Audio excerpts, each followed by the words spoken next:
It was April Fool's Day in 1944 when a 6x6 Army truck dropped 10 American airmen at the 550th Werewolf Squadron headquarters in Great Ashfield, East Anglia. The four officers, pilot Ernest Baumann, navigator Robert Moody, bombardier Robert Utrecht, and co-pilot Truman Smith, carried their bags into a wooden barracks lined with 2 rows of iron beds, each mattress made of square canvas biscuits laid end to end. Blackout curtains covered the windows, and 2 small stoves barely slowed the damp English cold that seeped through the uninsulated roof. At the far end of the room, 4 veteran crewmen barely looked up from their card game. One of them gestured toward the empty bunks and said, "Take any of those at that end. They're still warm." 6 days later, on the morning of April the 8th, Smith climbed into the co-pilot's seat of a war-weary B-17F with a first lieutenant named Mullins, a pilot who offered no small talk and expected none. They were assigned the worst position in the formation, Purple Heart Corner, the lowest ship in the low squadron, where any loss of power meant being left behind. Over the North Sea, the number 2 engine ran wild, its propeller governor frozen in flat pitch by the -50-degree air, and Smith spent the next 4 hours punching the feather button in and out to keep it from tearing itself apart. The number 1 supercharger failed, then number 4 began losing power, and the group pulled away until their bomber drifted alone over Germany at barely 140 miles an hour. Mullins turned the plane around, crossed the Dutch coast at 11,000 feet, and dumped their bombs into the Zuider Zee. A lone P-47 Thunderbolt named My Fran appeared off their wing, guided them home and vanished. And 5.5 hours after engine start, they shut down on their hardstand with 1 good engine left. 2 days later, on April the 10th, Smith flew with Mullins again in the same crippled B-17F, this time as tail end Charlie in the high squadron. Over Germany, an 88mm shell blossomed black and red a few feet in front of the windshield, and when Smith looked down, he saw a hole in the fuselage beside his foot large enough to pass a basketball through, a hole he had neither seen nor heard until that moment. The ship held together, the mission ended, and they landed back at Great Ashfield with nothing worse than that ragged tear in the aluminum skin. That night, a bombardier of the crew called Thumper, drunk on brandy and celebrating his 25th and final mission, decided the light bulb above the card table needed shooting out. He drew his .45, fired once from his bunk, and knocked the bulb clean. The round buzzed past the heads of the men still in their bunks and punched through the wall of the billet. Smith, who had been in the line of fire, ran barefoot across the cold concrete floor and dove into a bomb shelter, landing on his back in 5 inches of freezing mud. By the time the shooting stopped, he had completed exactly 2 missions out of the 25 that stood between him and home.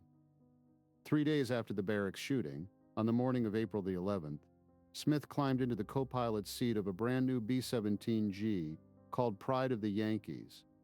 This was his 3rd mission, and for the first time he flew with his own pilot, Ernest Baumann, and the full crew. The target was Stettin, Poland, a Baltic port well beyond Berlin, nearly 600 miles from England.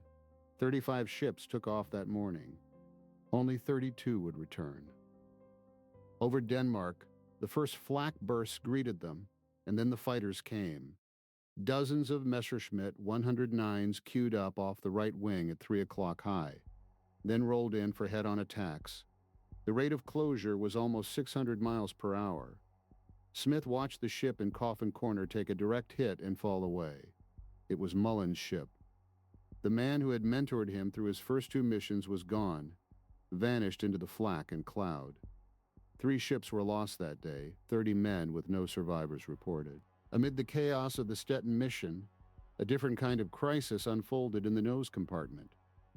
Robert Utrecht, the bombardier, was struck with severe diarrhea. Unable to reach the bomb bay relief tube in time, he removed the plexiglass astrodome from the ceiling and used it as a makeshift toilet. By the time Robert Moody, the navigator, escaped the compartment, the mess had spread everywhere, over the floor, the walls, the equipment. The crew spent the long flight home trying to clean the frozen filth before the ground crew discovered what had happened to their pristine new airplane. 1 week later, on April the 18th, the group set out for Berlin. The weather officer had promised clearing skies over the target, but he was wrong. The clouds built up to 20,000 feet and higher, forcing the 32 bombers to weave through valleys of cloud and ice. Smith's crew lost sight of the group during a turn and found themselves alone in the soup over central Germany. A stripped-down P-38 target ship circled overhead and radioed the bad news. Berlin was socked in. The group diverted to an alternate target at Barnowitz. Alone and unable to rejoin the formation, Smith and Baumann fought to keep the pride of the Yankees aloft. The supercharger on engine number 3 had failed, reducing their power dangerously. Henry Burnell, the flight engineer, guided Samuel Rudolsky, the radio operator, through the repair from his position in the top turret. Rudolsky crawled into the camera bay below the radio room, frost biting his hands on the frozen metal, but he got the amplifier working.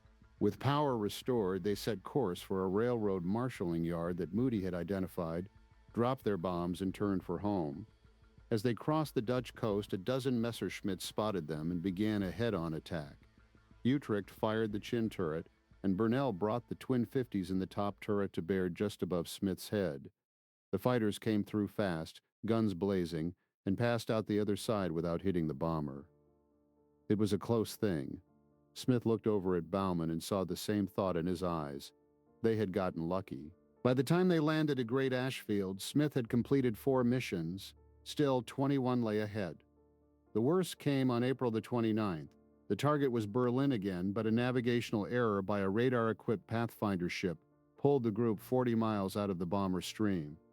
Smith was flying as co-pilot for Captain Vance, a veteran pilot he did not know well. 28 bombers climbed into the clear sky over Germany and found themselves alone. Smith was the first to see them, a swarm of black specks far to the right growing larger by the second. He counted once, then again. More than 200 Focke-Wulf 190s and Messerschmitt 109s were forming up for the attack. The German fighters came in waves, head-on, firing everything they had. Smith watched a B-17 ahead of him take a direct hit and explode into a crimson fireball against the white clouds. A ball turret on the ship he was flying on took a hit and went silent. Then the gunner inside began to move. The turret's electrical system was dead, but the gunner survived the hit and began to crank the guns manually, pointing them forward again. Then he opened fire with the turret door hanging open and his safety belt unsnapped, holding himself in by sheer will and muscle. Smith could only stare as the gunner stayed at his post and kept firing, unprotected, into the teeth of the attack. By the time the bombers reached the alternate target at Magdeburg and dropped their loads, the formation had been shattered. Out of 30 ships that had taken off that morning, only 6 landed together at Great Ashfield. The final count showed 10 bombers lost, 70 men dead or missing. Colonel Vandevanter, their commanding officer, stood motionless before the formation board, staring at the names and numbers. Smith watched the tears come to his eyes. That night, Smith completed his 6th mission. He now had 19 more to fly before each mission. Truman Smith performed his private rituals for luck, kissing the propeller and pissing on the tent peg outside the crew chief's tent. Through early May, the crew flew 6 missions over the first 2 weeks of May, each one draining their stamina and nerves. On May the 11th, over Brussels, Robert Carman stood in as toggler for the bombardier. He forced the bomb release lever, and it jammed into the salvo position. The entire group dropped their loads early, and 99 tons of high explosives fell into the suburbs instead of the railway yard below. On the return from Zwickau the next day, 50 German fighters attacked the formation and queued up at 3 o'clock high. A single P-38 appeared overhead, its twin booms and forked tail unmistakable against the white clouds. The pilot rolled inverted and dove straight into the enemy formation, his guns blazing. He shot down 2 Messerschmitts in seconds, and the rest scattered into the clouds. Smith watched from the cockpit, awed by the sheer audacity of one man facing 50. A few days later, Smith joined Baumann and Moody on the milk run train for London. They shared a bottle of Vat 69 in a cramped compartment with no toilet. Moody needed to relieve himself and improvised a solution with a condom. He filled it and tried to toss it out the window, but the slipstream caught it. The condom burst, and the contents soaked Baumann in a sour end to the whiskey's warmth. In London, Smith navigated the pitch-black streets to see Macbeth at the Old Vic Theatre. He sat next to an attractive woman named Lee and bought her a drink at intermission. By the final act, her hand rested on his thigh. He left to find a taxi and lost her in the darkness, never finding his way back. Smith had met Tom Schneider, a co-pilot from another bomb group, earlier that day. Later that night, he found Schneider naked in the hotel hallway carrying a nude woman toward the stairs. Before returning to base, Smith visited Paul Stout, a training buddy who flew B-24 Liberators from a former Royal Air Force station near Norwich. Over dinner, Stout's crew shared an embarrassing story from a recent mission. Stout's tail gunner had reported a bogey trailing the formation. Stout ordered him to shoot it down. The gunner had been firing at their own trailing antenna, mistaking it for a German barrage balloon. Smith returned to Great Ashfield, his 3-day leave finished. The brief respite had restored some energy, but the weight of combat pressed down more heavily than before. Ahead lay more missions over Germany, more flak and more fighters. The war showed no mercy and no sign of ending. The crew would be back in the sky within days, and the count toward 30 missions stretched endlessly ahead. On the morning of May the 20th, 1944, Truman Smith lay in his bunk at Great Ashfield and refused to move. Sergeant Gatt placed a lighted cigarette between his lips as usual, but Smith rolled over and said, "I'm not going." He had been lying awake all night, absolutely certain that this mission would be the one they would not survive. The premonition had gripped him with the force of a physical weight, pressing down on his chest until each breath felt like a conscious effort. Ernest Bauman and the rest of the crew dressed in silence. They did not argue with Smith. They did not threaten him or call him a coward. Bauman simply said, "Okay, goodbye," and the three of them walked out the door. Smith lay there alone in the cold billet, listening to their footsteps fade, and the silence that followed was worse than any flak burst he had ever heard. The guilt proved stronger than the fear. Smith jumped up, grabbed his flight gear, and ran after them. He caught the crew at the truck and climbed aboard without a word. The mission to Aachen turned out to be relatively uneventful. No fighters, light flak, but on the return he broke the safety wire on the VHF transmitter to warn the group leader they were steering straight into a heavy flak concentration. The group changed course and no one was lost. Smith had survived his 13th mission, but the certainty of his premonition had been wrong. Later that month, on another London leave, Smith was making his way through the blackout toward a small grill near Piccadilly Circus when he collided with a duffel bag in the dark. The man carrying it recognized Smith's voice. He was Jake McNeese, a former high school football star from Ponca City, Oklahoma, now a private in the 101st Airborne Paratroopers. McNeese carried a duffel full of whiskey bottles, one of 4 loads he had been sent to acquire for his unit's pre-jump party. They found a booth in the grill, and McNeese set the heavy bag down beside him with care. He was a demolition specialist, he explained, and the best in the business. He was also technically absent without leave, though he had convinced his lieutenant to cut him orders for a lecture on sabotage to get the 2,000 pounds needed for the liquor. McNeese spoke matter-of-factly about throwing a grenade into a lake to kill fish, and about ordering a reluctant buddy into the freezing water with a .45 pistol to retrieve them. McNeese told Smith about a band of paratroopers he had founded, originally called the Dirty Dozen, now grown to the Filthy 13. They had mixed their blood together and vowed not to bathe until D-Day, when they would jump ahead of the invasion as demolition saboteurs. McNeese remained a permanent private by choice, but he was always made a temporary sergeant when it came time to jump. After the meal, he refused to let Smith pay, pulling out a roll of pound notes thick as 2 fists, and then faded back into the blackout. Back at Great Ashfield on the morning of May the 25th, the crew loaded 12 500-pound high-explosive bombs into the belly of Barbara B. for a mission to the railroad yards at Liège, Belgium. Each bomb was fitted with a small propeller-like arming vane held in place by a cotter pin. The bombardier, Robert Utrecht, had safe-tied all of them before takeoff. But somewhere over Belgium, the buffeting of the airframe worked one of those vanes loose. Utrecht crawled back into the bomb bay to check the load and discovered the vane had unscrewed itself. The bomb was hot, armed and dangerous, waiting for the slightest bump to detonate. He climbed forward to the cockpit, his face ashen, and told Bauman and Smith what had happened. "I'm not going back in there," he said. "Drop these goddamn bombs right now." Bauman banked the formation, and Utrecht triggered the release. 6,000 pounds of high explosives fell into the empty sea below. But pulling out of formation so abruptly, just off the English coast, triggered alarm among the other bombers.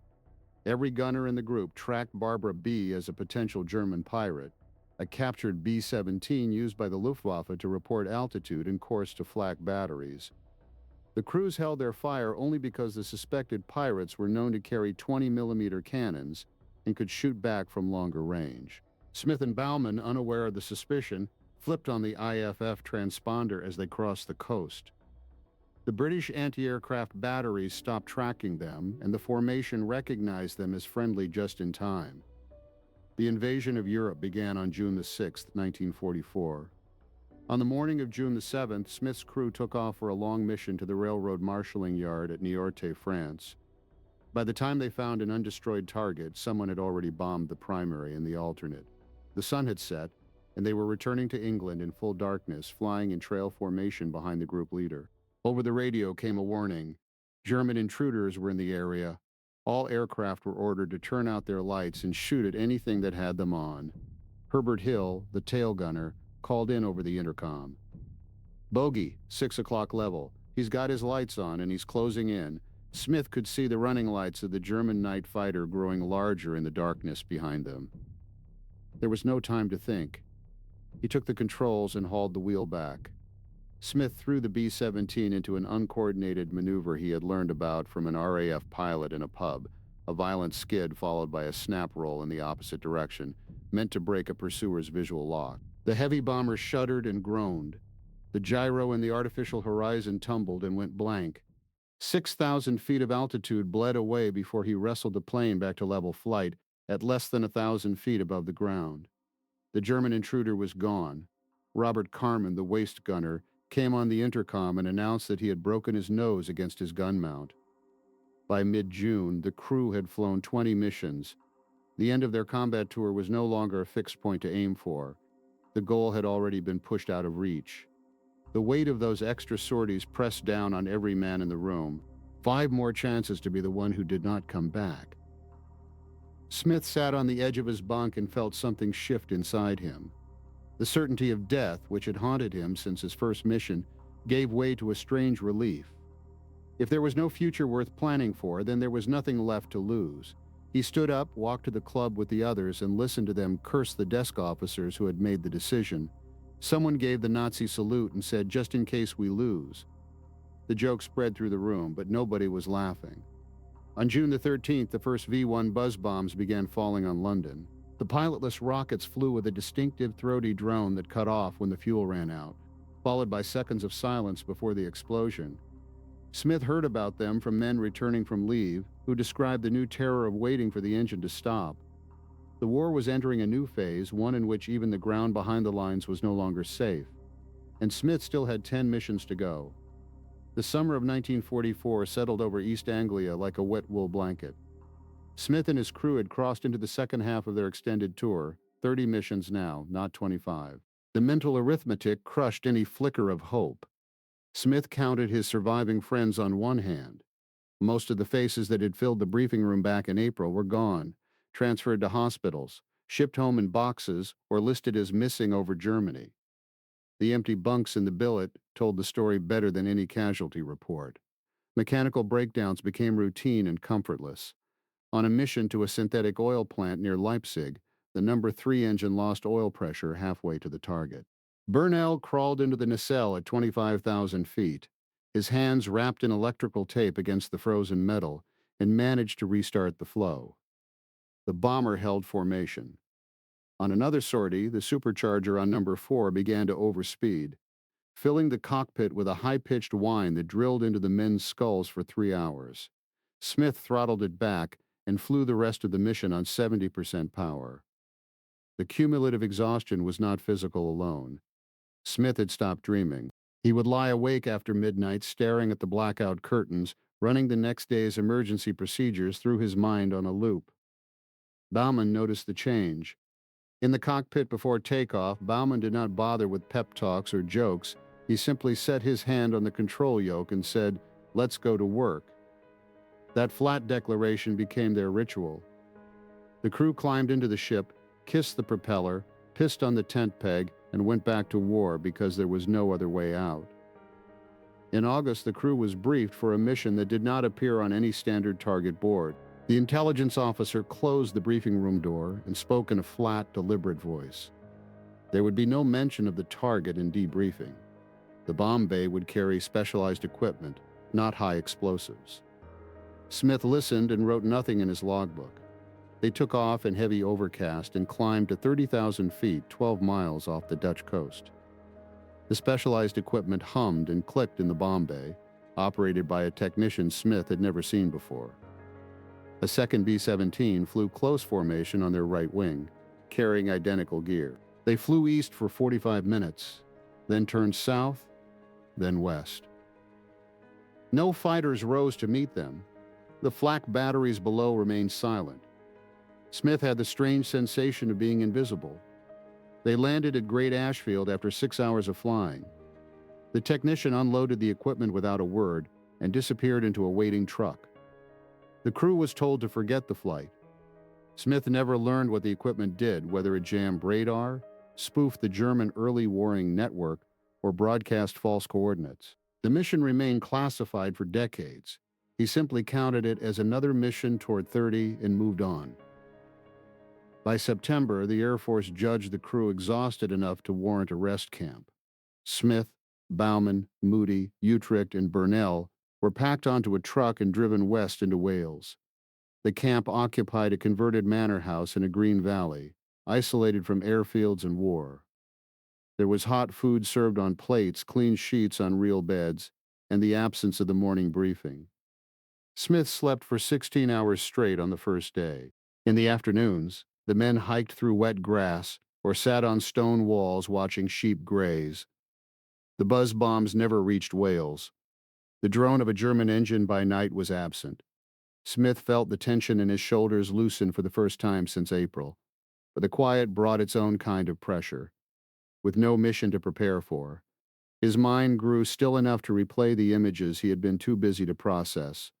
The Ball turret gunner cranking his guns with the door hanging open. The bomber that disintegrated in a red flash over Magdeburg, Colonel Vandevanter's tears at the formation board. Baumann found Smith sitting alone on the manor steps one evening, watching the last light fade over the hills. "You thinking about Mullins?" Baumann asked. Smith nodded. "I keep seeing him," Smith said, "the way he just sat there, ice water in his veins, and then he was gone." Baumann sat down beside him. "He finished his tour. We're still here. That's the only answer we get." They sat in silence until the dew wet their boots, then went inside to eat cold beef sandwiches and drink tea that tasted faintly of peat smoke. Back at Great Ashfield in October, the crew drew a new B-17G with fewer than 20 hours on the airframe. The ground crew called her last stop. Smith did not ask why. The first mission in the new ship was a long haul to a rail yard at Münster. The weather over the channel was clear, but fog layered the German frontier. Moody navigated by dead reckoning through a solid overcast that stretched from 5,000 to 25,000 feet. Emerging from the cloud deck near the target, Smith saw that the formation had become scattered. 3 ships had drifted wide in the soup. The flak batteries below had found their range. Bursts walked across the sky in neat, practiced steps. Smith pulled the throttles back and dropped the nose to slide the ship left and down into a gap between 2 flights of B-17s. The maneuver placed them back in formation but put them 70 feet below their assigned altitude. Below them, the flak was thickest. Utrecht called from the nose that the group had begun the bomb run. Smith followed the lead ship's wing, counting seconds. At bombs away, the ship jumped upward, and the flak fell silent. The rest of the flight home was conducted through the same dense overcast. Moody never fully confirmed their position until the English coast appeared through a crack in the clouds. Smith landed with the fuel gauge reading fumes. It was the closest they had come to a boarding without a mechanical cause since the Quakenbrück mission back in April. December 1944 broke cold and gray over the base. Word arrived that the German army had smashed through the American lines in the Ardennes. The Battle of the Bulge was on. Smith's group was ordered to fly in support, bombing German supply lines and troop concentrations through the worst flying weather of the year. The sky over the Ardennes was sealed with frozen cloud from 900 feet to the stratosphere. The morning of the first Bulge support mission, Smith stood on the hard stand in sleet and watched the ground crew scrape ice from the wings. Baumann pulled the prop through with his bare hands, the cold burning his palms. They took off into a ceiling of 300 feet and climbed on instruments for 40 minutes before breaking into clear air at 27,000 feet. The formation assembled over the channel. Below them, the billowing white surface of the clouds concealed everything. They bombed through the overcast using radar-equipped pathfinders. Smith could not see the target. He could not see the ground. He sat in the cockpit at 5 miles above the earth, trusting electronic signals in dead reckoning. They dropped their bombs over a German-held crossroads near Bastogne. As the formation turned for England, the clouds parted for 20 seconds, and Smith saw columns of ruined German armor burning along snow-covered roads. The sight gave him a quiet satisfaction. After the war, Smith returned to Oklahoma, earned a degree from the Pasadena Playhouse, and eventually settled into a career in broadcast journalism and television production. Baumann returned to sales and lived in the Midwest. Moody remained a navigator in the Air Force Reserves. Utrecht married and raised a family in New England. Burnell went back to civilian life and never flew again. Carman returned to his hometown and became a machinist. Thumper, the bombardier who had shot out the light, survived his tour and was later reassigned to a training unit in Texas. Samuel Rudolsky, his hands permanently damaged by frostbite, was transferred off combat flying and served the remainder of the war as a radio instructor. Tom Schneider completed his tour, returned to the States, and was discharged in 1945. Jake McNeese survived the war, returned to Oklahoma, and lived into his 90s records, for other replacement crewmen remain incomplete. But these known fates reflect the varied paths taken by the men who flew the missions. The men who flew the B-17s did not set out to be heroes. They were 20-year-olds from small towns who climbed into unheated machines and flew into burning air because the job needed doing. They survived not because of the right stuff, but because they learned to manage the wrong stuff. If you have a story from a father or grandfather who flew in that war, share it in the comments. We read each one, subscribe to the channel, and give this video a like to support more documentaries on the men who flew through the fire. Thank you for listening.